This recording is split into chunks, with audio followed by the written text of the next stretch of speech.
Have you ever buried a dream because it just got too heavy to carry? You didn't stop believing in it, you just got tired of holding hope in one hand and disappointment in the other. So you let it go, not because you didn't care, but because it hurt too much to keep looking at something that never seemed to move. You stopped talking about it. You told yourself you'd moved on, but deep down, something still stirred when you thought about it. What if I told you that dream wasn't dead? What if what you buried wasn't lost, it was planted? Before we go further, hit subscribe to God Within Moments.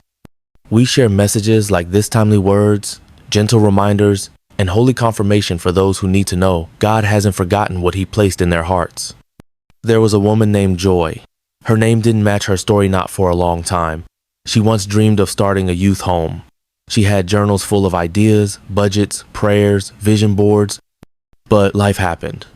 Her father got sick, her finances dried up, people promised to help, then disappeared.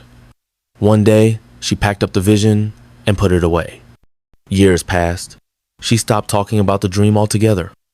Until one day, during an ordinary church service, the pastor who didn't know her story stopped mid-sermon and said, "Some of you buried dreams you thought were dead, but God says they are still alive and marked for fulfillment."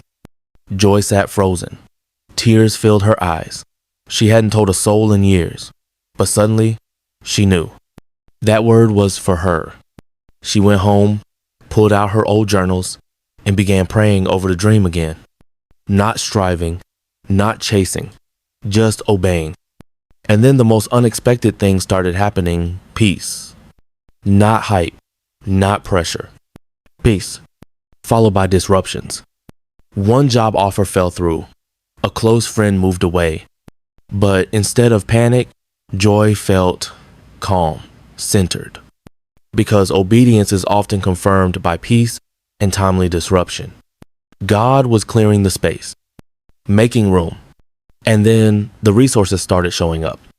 An old friend reached out. "Hey, I remember your vision. I might be able to help." A grant application popped up online. A nonprofit consultant offered free mentoring.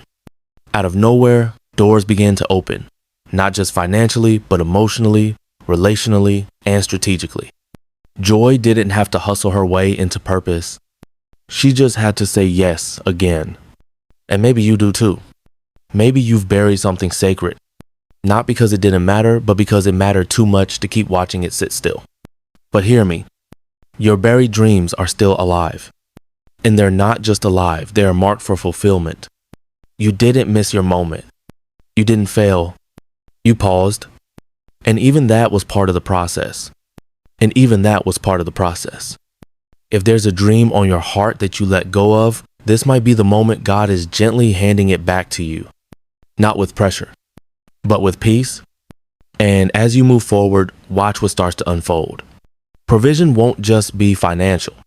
It'll be emotional healing, relational reconnections, and divine strategies that show up right on time.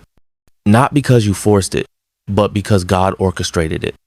You don't need a crowd to confirm your calling, just obedience. So take the next step and watch how peace leads the way. If this story lit something in your soul, don't ignore it. Subscribe to God Within Moments, where we remind you that silence doesn't mean forgotten, and slow doesn't mean off track. That dream isn't dead. It was planted, and now it's starting to rise.